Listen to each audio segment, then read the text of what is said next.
칠흑같이 내리는 그 칠흑 같은 밤에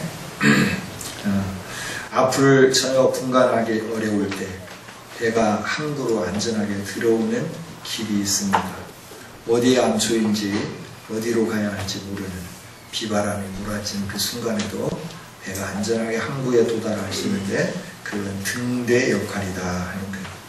등대는 외롭지만 아무도 돌아봐 주지 않지만 쓸쓸하게 자기 위치에 서서 계속해서 빛을 비춰줍니다. 그래서 길 잃은 배들이 그 등대의 빛을 보고 안전하게 운항하게 되고 항구에 잘 들어오게 된다 하는 것이죠. 오늘 우리가 이 시대에 필요한 게, 우리가 사는 이 시대에도 필요한 게 이 등대와 같은 교회, 등대와 같은 성도들이 필요하다라고 하는 거죠. 그럼 등대와 같은 교회, 등대와 같은 성도들은 어떤 교회이고 성도냐? 하나님의 말씀을 듣고 기도하는 성도들이 등대와 같은 교회와 성도다 이렇게 말씀할 수 있죠. 말씀드릴 수 있죠. 오늘 본문을 보면 하나님의 약속이 나와 있습니다. 지난주에는 하나님께서 더러워진 여호수아의 옷을 벗기고 새로운 옷을 입히고 정결한 관을 씌워주고 그러면서 모습을 새롭게 바뀌어주시는 하나님의 은혜에 대해서 살펴봤는데 오늘은 그 새롭게 된 여호수아에게 하나님께서 말씀하시는 약속, 언약의 약속의 말씀이 우리가 함께 읽은 말씀입니다. 하나님은 대제사장 여호수아에게 약속을 주시면서 한 가지 하기를 원하는 게 있는데 그게 뭐냐 그러면 네가 말씀을 지켜라 라고 하는 거죠. 네가 말씀을 지켜라. 7절 만군의 여호와의 말씀에 같이 한번 읽어볼까요? 7절 시작. 만군의 여호와의 말씀에 네가 만일 내 도를 행하며 내 규례를 지키면 내가 내 집을 다스릴 것이요 내 뜰을 지킬 것이며 내가 또 너로 여기 찾는 자들 가운데 왕래하게 하리라. 아멘. 하나님의 성전의 뜰 예루살렘, 이 예루살렘은 가시적인 예루살렘이 아니라 볼 수 없는 예루살렘이고 이 볼 수 없는 예루살렘을 하나님이 이루어 가기를 원하신다 하는 것이 2장에서 우리에게 주셨던 말씀이죠. 그래서 청량줄을 잡고 청량하는 자들에게 빨리 가서 그곳에는 수많은 사람들이 많은 짐승과 함께 살아야 되니까 적당하게 해서는 안 된다. 아주 넓고 크게 청량을 해라. 성곽을 어떻게 쌓을까요? 성곽은 걱정하지 마라. 내가 너희의 불성곽이 되어주겠다. 내가 지켜주겠다. 라고 말씀하시는 거죠. 이렇게 말씀하시면서 그 성전에 필요한 사람이 있는데 그게 바로 대제사장이었잖아요. 그런데 대제사장이 이스라엘 민족이었는데 이스라엘 민족이 대제사장의 역할을 감당해야 하는데 그 일들을 감당하지 못한 거죠. 그때 하나님께서 이 대제사장의 역할을 감당할 수 있도록 새롭게 만들어 주시는 거예요. 더러운 옷을 벗겨주시고 새 옷을 입혀주시고 그러면서 대제사장의 직분을 다시 회복시켜 주시는 것이죠. 그러시면서 하나님 하시는 말씀이 그 약속의 말씀이 오늘 말씀인데 너가 대제사장으로서의 직무가 회복되었다. 회복된 직무를 감당해 갈 때 너희가 내 말을 듣고 지켜 행한다고 하면 잃어버렸던 성전과 함께 잃어버렸던 성전의 뜰들을 다시 차지하게 될 거다. 이렇게 약속을 해주는 것이죠. 하나님의 공약은 포퓰리즘에서 나오지 않습니다. 하나님의 공약은 정확한 공약입니다. 우리를 살릴 수 있는 공약인데 그 공약은 우리를 살릴 수 있는 능력이지만 사람들에게는 좀 싫어하는 그런 것들을 하나님이 요구하시고 그 길을 원하기를 원하는 거죠. 이때 당시에 유다의 정치적인 상황은 뭐냐 그러면 제사장의 역할이 제사장으로서의 역할을 감당하지 못하는 그런 상황이었다라고 하는 거예요. 쉽게 얘기하면 정치의 논리가 종교의 논리를 지배한 거예요. 우리가 세계사를 공부하다 보면 교황이 왕권을 임명할 때가 있었습니다. 그죠? 그래서 교황이 프레드리 1세 너 독일 황제해. 그러면 황제가 되는 거야. 너는 영국 황제해. 그러면 그 사람이 영국 황제가 되는 거야. 너는 이쪽 그리스 지역을 담당해. 그러면 그렇게 되는 거야. 러시아는 네가 해. 그러면 교황이 명령하면 그 사람이 황제가 되는 거죠. 그러다가 어느 날 교황이 마음에 안 들면 교황청에서 회의를 통해 가지고 너 황제 그만둬. 그럼 황제 그만두는 거예요. 그때는 종교가 정치를 지배하는 시대라라고 이렇게 말을 합니다. 그런데 이제 왕권이 이렇게 점점 이렇게 강하여지기 시작하면서 어떻게 되냐 그러면 교황권하고 기등하다가 나중에 정치의 세력이 월등해지면서 그 교황의 세력을 짓누르는 때가 이르게 되는 것이죠. 유다 시대가 바로 그런 시대다라고 하는 거예요. 즉 하나님이 다스리고 통치하는 그런 하나님이 세우신 제사장이 힘있고 능력이 있고 그래서 그 힘과 능력을 가지고 세상을 끌어가고 세상을 이렇게 변화시켜야 되는데 이 당시에 제사장들은 어떻게 했느냐면 여호수아의 모습처럼 세상에 찌들리면서 세상에 이끌려 다니면서 지저분해졌다라고 하는 거예요. 제사장으로서의 역할을 잘 감당하지 못했다 하는 것이죠. 그러니까 제사장으로서의 역할이 무엇입니까? 제사장은 하나님의 말씀을 가지고 그 말씀을 선포하고 그 말씀을 성도들이 잘 지키는지 바라보고 그렇지 않을 때 그걸 가지고 하나님 앞에 엎드리고 기도하면서 하나님이 이렇게 말씀하셨습니다. 선포하면서 백성들이 회개하고 돌아오도록 만드는 것이 제사장의 사명이었다라고 하는 거예요. 그런데 이 제사장의 사명을 망각하고 어떻게 해야 되냐 그러면 직업주의로 빠져버린 거죠. 본연의 사명을 잊어버린 것이죠. 그래서 선지자들이 이 제사장들을 비판하기 시작했다라고 하는 거예요. 직업주의로 빠졌다고 하는 것은 백성들이 원하는 대로 끌려가는 거예요. 백성들이 듣기 좋아하는 소리만 전달해 주는 거예요. 또 왕에게도 마찬가지예요. 왕이 듣기 좋은 소리만 전달해 주는 거예요. 이게 정치가 종교를 지배할 때 나타나는 일이죠. 구약에도 우시아라고 하는 왕이 있죠. 그때는 정치가 종교를 지배해서 즉 왕권이 제사장권을 짓눌렀다라고 하는 거예요. 그래서 우시아가 이 제사장권을 아주 무시하면서 자기가 분양하려다가 뭐가 걸렸나요? 문둥병이 걸리는 거죠. 죽을 때까지 문둥병이 걸려서 왕의 자리에 있기는 있었지만 왕으로서의 그 역할을 다 감당하지 못하고 뒤에서 섭정한 거죠. 발을 쳐놓고 뒤에 앉아가지고 사람들 보이지 않는 곳에서 앞에다 왕을 하나 자기 아들을 대리왕으로 세워놓고 뒤에서 자기가 다 왕에게 말하고 그 왕이 정치하기로 이렇게 했다 하는 것이죠. 이 우시아 왕이 대표적으로 제사장을 무시한 행위를 행함으로 말미암아 하나님으로부터 징계를 받았던 그런 상황이라 이렇게 말할 수 있죠. 바벨론에서부터 돌아온 유다는 할 일이 너무나 많았는데 나라도 세워야 했고 그런 상황에서 생활의 안정도 추구해야 했고 정치적인 안정도 추구해야 했고 사회적인 안정도 추구해야 했다라고 하는 거예요. 그래서 그 일들을 하려다 보니까 제사장들에게 요구하는 게 뭐냐면 너는 무조건 축복만 빌어라. 그냥 복만 빌으면 된다라고 하는 것이었어요. 그래서 제사장들은 그냥 그 사람들에 이끌려서 그냥 복만 비는 거죠. 복만 빌고 있는 이때에 하나님께서 여호수아를 부르시면서 이 스가랴를 부르셔서 제사장들이 해야 할 일이 무엇인가를 명확하게 보여주는 거예요. 그러면서 제사장 네가 해야 할 일이 뭔지 정확하게 알아라. 그리고 이 일들을 행할 때 이 민족이 살게 되고 이 일들을 행할 때 이 성이 세워지게 되고 이 일들을 행할 때 이 성전을 통하여 열방이 복을 받는 이 위대한 역사가 일어나게 될 거다라고 말씀해 주는 것이죠.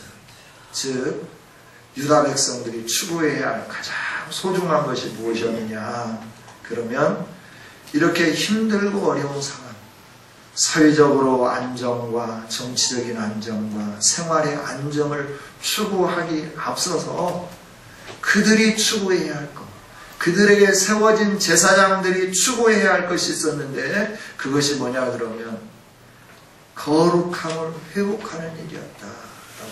거룩함의 회복. 오늘도 마찬가지죠. 우리나라의 경제가 번창했습니다. 그러나 이 경제가 지금 무너지고 정치로 갈팡질팡하는 이때입니다. 이때 우리는 어떤 사람이 세워져야 정말 잘 살 수 있을까? 안전하게 살 수 있을까? 평안할 수 있을까? 여기에 우리가 관심을 많이 갖고 있죠. 하나님 오늘 말씀을 통해서 우리 성도들에게 주시는 말씀은 뭐냐면 하나님의 백성 너희들의 거룩함이다. 할렐루야. 우리의 거룩함. 우리가 거룩해질 때 이 민족이 안정적이고 평화가 있어지고 이 민족이 경제적인 성장이 있고 이 민족이 정말 제대로 된 민족이 될 수 있다라고 하는 것이죠. 그래서 어떻게 하든지 간에 우리는 이 거룩함을 회복할 수 있도록 거룩함이 회복되어서 하나님이 우리 가운데 거하실 수 있도록 그래서 우리를 불쌍히 여기실 수 있도록 하는 것 이게 우리가 해야 할 일이다라고 하는 거예요. 이 일을 행하게 되면 우리는 살 수 있습니다. 이 나라에 소망이 있게 되는 줄 믿습니다. 할렐루야. 그렇습니다. 바벨론에서 돌아온 유다 백성들이 정치적인 문제로 마음을 빼앗겼다. 이게 지금 말라기, 스가랴 이 시대에 지금 말라기, 스가랴 이 시대는 거의 그 예수님이 오시기 400년 전 그때 이 예언이 종식되는 그런 시기. 그래서 학개, 말라기, 스가랴 또 그 이외에 여러 선지자들이 스바냐나 이런 선지자들이 함께 사역하는 그때가 바로 이제 이때인데 이때 이들은 어떻게 하면 이 정치적인 독립을 할 것인가 여기에 온통 마음을 쓰고 있었죠.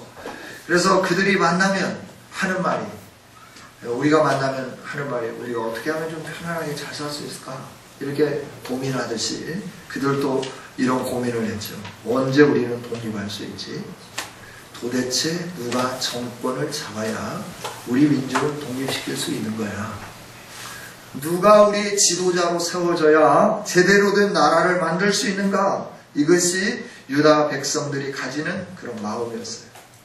그래서 정치적인 위대한 지도자가 나오기를 원하고 소망했다라고 하는 것이죠. 이때 하나님이 주시는 말씀은 위대한 정치적인 지도자로 말미암아 이 문제가 해결되는 게 아니고 제사장이 제대로 역할을 감당할 때 이 문제는 해결된다라고 말씀을 해주시는 거예요. 우리 6절, 7절 다시 한번 읽어볼까요? 같이 읽습니다. 시작. 여호와의 천사가 여호와의 말씀에 내가 만일 그를 행하며 내 규례를 지키면 내가 내 집을 다스릴 것이요 내 집을 지킬 것이며 내가 또 너를 여기 있는 자들 가운데 왕하게 하리라. 아멘. 제사장의 사명이 뭐냐? 제사장의 사명이 뭐냐? 그럴 때 내 도를 행하고 내 규례를 지키는 거다라고 말씀해 주는 거죠. 내 도를 행하고 내 규례를 지키는 거다라고 말씀해요.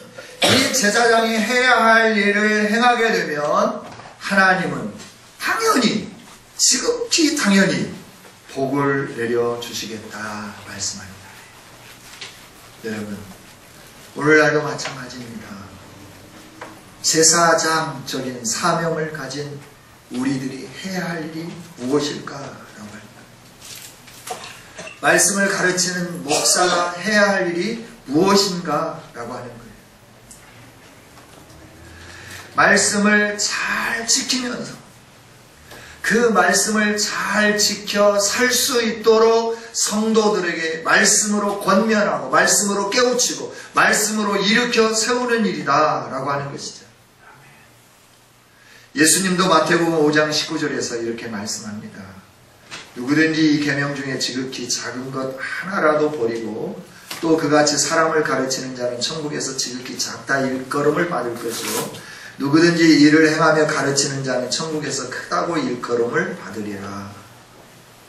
이거는 말씀을 가르치고 지키는 일이 그렇게 호락호락 쉬운 일만은 아니다 하는 것이죠. 말씀을 가르치고 지키는 일이 너무너무도 힘들다라고 하는 거예요. 그러나 오늘 세워진 목회자들이 해야 할 일이 그 말씀을 지키면서 가르치는 일이에요. 성도들이 해야 할 일이 그 말씀을 지키면서 사는 일이다라고 하는 거예요. 리더들이 해야 할 일들이 그 말씀을 지키면서 그 말씀으로 인도해 가는 것이 리더들이 해야 할 일이다라고 하는 거죠. 이럴 때 하나님의 은총이 임하고 이럴 때 하나님의 복이 임하기 시작하는 거예요. 복지가 잘 되어야, 수출이 많이 일어나야, GDP가 많이 발생을 해야 우리가 안정적이고 우리가 평안하고 우리가 부를 누릴 수 있는 것으로 생각을 하는 겁니다. 그래서 어떻게 하면 기업이 잘 뜰 수 있을까? 여기에 관심을 갖는 겁니다. 어떻게 하면 일할 처소가 많이 늘어날 건가? 일자리를 많이 창출해낼 건가? 그래서 일자리를 많이 창출해내기 위해서 대기업들을 돕습니다. 그만하죠. 네. 그러나 일자리가 늘어나지 않는 거예요. 돈은 많이 벌었다고 하는데 일자리는 없는 거예요. 일자리가 있어도 3D 업종만 있는 거예요. 요즘 젊은이들이 3D 업종을 좋아하지 않습니다. 힘들기 때문에 그렇습니다. 위험하기 때문에 그렇습니다. 그래서 좀 편안한 곳에 가려고 합니다. 그러다 보니까 대학교도 5년, 6년씩 다닙니다. 5학년, 6학년, 7학년들이 있어요. 대학교. 쪽방촌에 앉아서 거기에서 쪼그려 앉아가지고 겨우 발 뻗고 잠자고 거기에서 일어나서 책 보고 화장실 갔다 와서 세수하고 책과 밤낮으로 씨름하는 쪽방촌이 서울에는 드글드글하다.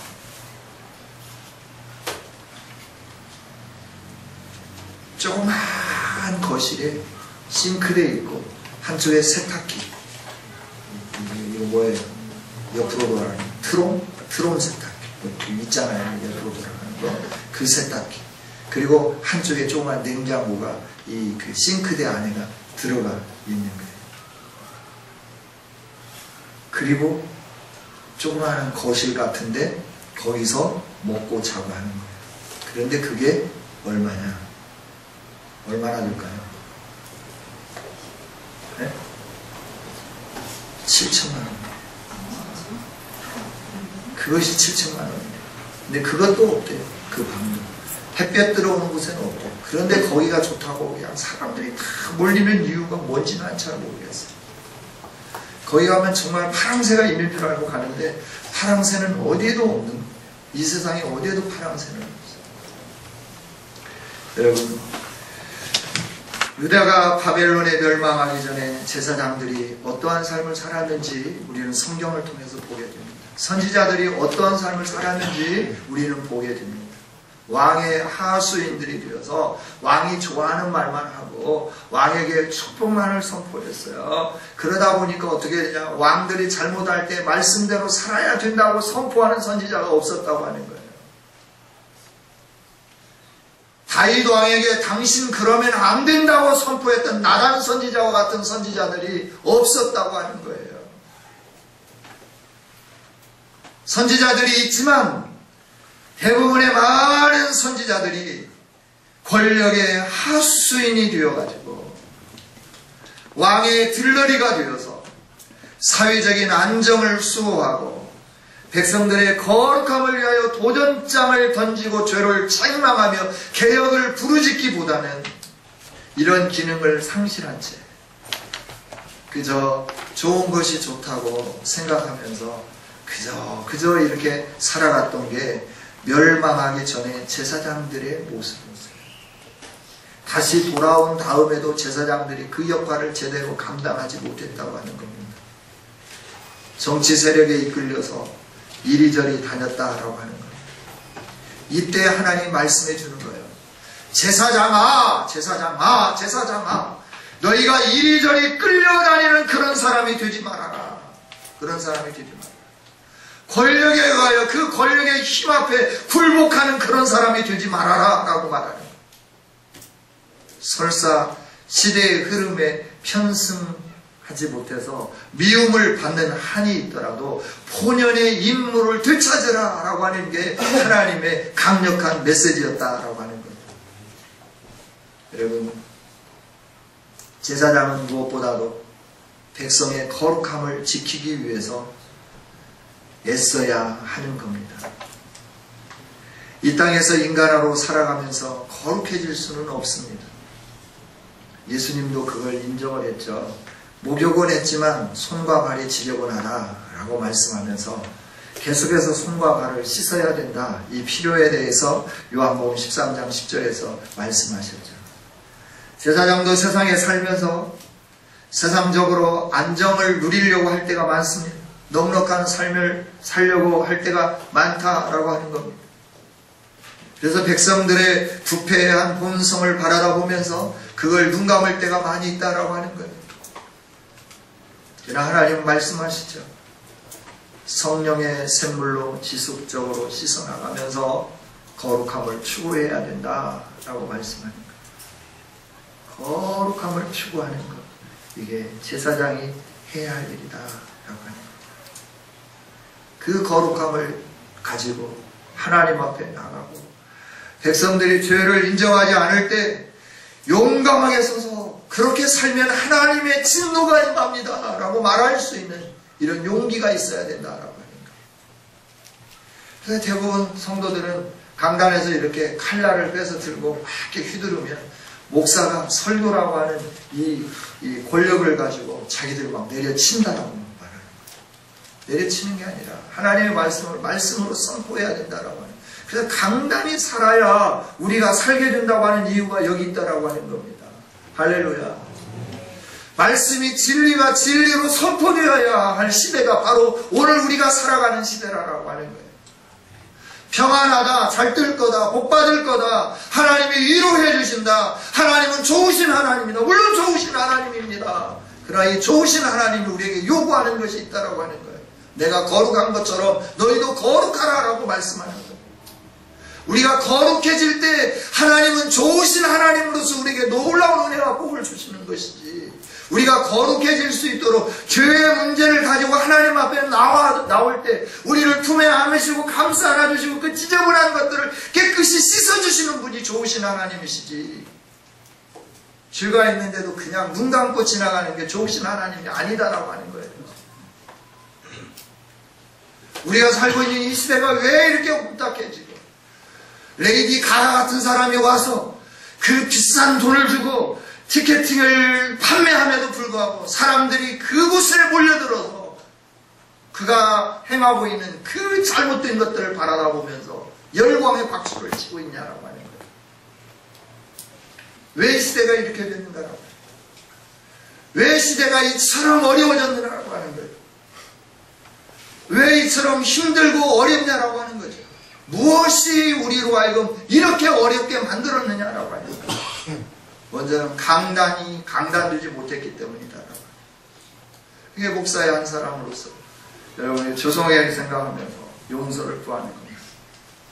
그 다음에 교회가 교회답지 못했다. 성도가 성도답지 못했다라고 해요. 제사장다워야 되는데 제사장답지 못했다고 하는 겁니다.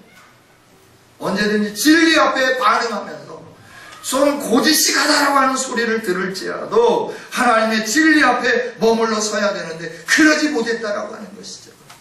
구약시대의 제사장으로서 역할을 잘 감당했던 때가 모세의 시내산 때 레위의 지파들, 그들이 하나님 편에 설 자 누구냐 나오라고 할 때 레위 지파들만 나왔습니다. 하나님을 향하여 배반하고 하나님을 향하여 반기를 들었을 때 레위 지파들만은 하나님의 뜻대로 살겠습니다라고 그 자리에 머물러 섰다라고 하는 거예요.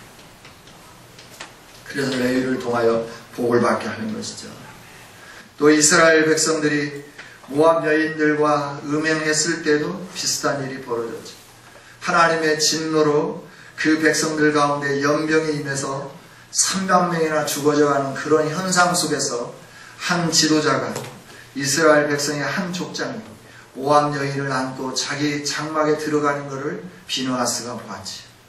비느하스가 그걸 보고 하나님의 의분을 가지고 그 남녀를 창으로 찔러서 죽이고 그로 인하여 연병이 사라지는 역사가 일어나게 됩니다. 이런 의로운 분노가 우리 제사장적인 사명을 가지고 있는 우리들에게 일어나야 된다라고 하는 거예요. 죄악된 모습을 바라다 보면 그걸 그대로 놔두는 게 아니라 왜 이렇게 죄악된 모습 속에 살아가야 되는지 그걸 개탄하면서 분개하면서 이러면 안 된다라고 소리치면서 외치면서 나가는 이런 일들이 있어져야 된다라고 하는 것이죠. 여러분, 우리는 제사장 나라인 줄 믿습니다. 그래서 우리가 가져야 할 것이 있습니다. 이것은 거룩을 사모하는 열정이에요. 거룩을 사모하는 열정. 이 사모하는 열정이 우리 안에 있을 때 하나님은 우리를 통하여서 하나님의 위대한 역사를 이루어 주신다라고 하는 거예요. 여러분, 죄가 죄라고 지적할 때 그때 여러분들이 가장 기뻐하고 행복해 하십시오. 히브리서 12장에서 말씀하시잖아요. 너희들에게 징계가 따르고 하나님의 아들이기 때문이다 라고 말씀합니다. 징계가 없다고 하면 사생자다 아니면 아들이 아니다 라고 하나님 말씀하시잖아요. 아들이기 때문에 징계한다라고 합니다. 왜? 아들을 사랑하기 때문에. 여러분이 부모이기 때문에 여러분이 자녀들에 대해서 뭔가를 말씀하는 거예요. 귀찮아하지만 신경질 나지만 그럼에도 불구하고 잘 되라고 하는 말이에요. 근데 자녀들은 그게 싫은 거죠. 아우 또 잔소리. 그게 싫은 거죠. 그래서 잔소리 듣기 싫어서 자꾸 나르려고 하는 거예요. 여러분, 잔소리를 잘 들어야 돼요. 사랑하기 때문에 하는 잔소리. 하나님도 하나님의 백성들을 사랑한다 그러고 그냥 놔두시는 게 아니라 계속해서 말씀하시잖아요. 이런 때는 이것이 잘못됐고 저런 때는 저것이 잘못되고 그러니까 이렇게 고쳐야 되고 이렇게 고쳐야 된다. 66권이 하나님이 주시는 말씀. 이게 하나님이 주시는 말씀. 이 말씀의 매뉴얼에 비춰보면 우리들이 잘못할 때마다 하나님 뭐라고 말씀하시는지 이 66권의 매뉴얼 안에 다 들었다라고 합니다. 이걸 여러분 하루마다 이렇게 말씀하신다고 생각해요. 아니 하루에 책 한 권씩 말씀한다고 생각해요. 창세기에 있는 잘못했을 때 지적하는 내용들만 가지고 여러분들이 한번 생각해 보세요. 얼마나 하나님께서 집요하게 우리에게 말씀하고 계시는가 우리가 생각해 볼 수 있을 거다라고 하는 거죠. 유다가 정치의 논리에 제사장직이 파묻혀버려서 그 사명을 잘 감당하지 못함으로 회개를 시키지 못했고 회개를 시키지 못함으로 말미암아 어려움이 왔고 어려움이 왔을 때 그들이 추구한 것은 어떻게 하면 이 어려움에서 극복되어질 수 있을까? 누구를 세워야 할까? 어떻게 돈을 많이 벌어야 이 난국을 극복해 나갈 수 있을까? 이렇게 고민하고 열정적으로 살아가면서 성전 짓는 것도 중단하자. 우리가 잘 살아보자. 잘 살아야 성전도 지을 수 있지 않냐. 잘 살아야 뭔가 하나님이 원하는 일도 할 수 있지 않냐. 잘 살아보자라고 외치면서 허리띠 두르면서 이렇게 살아가기 시작할 때 죄를 죄로 인정하지 않고 잘 살려고 노력하고 잘 살기 위하여 몸부림치고 있을 때 하나님은 그때 말씀해 주는 것이에요. 너희가 잘 살 수 있고 안전할 수 있고 평안할 수 있고 민족 중에서 뛰어난 민족이 될 수 있고 하나님이 지켜주시는 그 은혜를 누릴 수 있고 너가 너의 성전을 지키고 성전들을 지키고 그 성전들에서 나는 모든 것으로 발명하 이웃을 초청하면서 풍성한 삶을 살며 나누고 나눌 수 있는 삶을 살 수 있는 비결은 다른 데 있는 게 아니라 너희들이 제사장으로서의 직분을 감당하는 거다. 실질적인 제사장 너희들이 그 직분을 감당하는 거고 영적인 제사장 나라로 세워진 유다 너희가 그런 직분을 감당해내는 거고 오늘 살고 있는 우리들에게 하나님 하시는 말씀도 동일한 말씀. 너희들이 제사장으로서 그 사명을 감당할 때 그 사명을 감당할 때 회복되어지고 놀라운 일들이 일어나게 될 거다. 이렇게 말씀을 해주는 거죠. 할렐루야. 그렇습니다.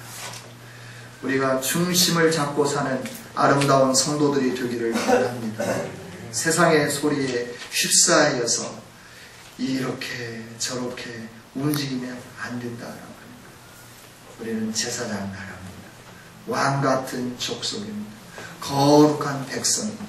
오늘 우리를 통하여 이 땅 가운데 하나님의 복이 흘러가기를 원하고 계신다라고 하는 거예요. 할렐루야. 이 사실을 믿으십니까? 그렇다면 우리가 제사장으로서 그 역할을 감당합니다.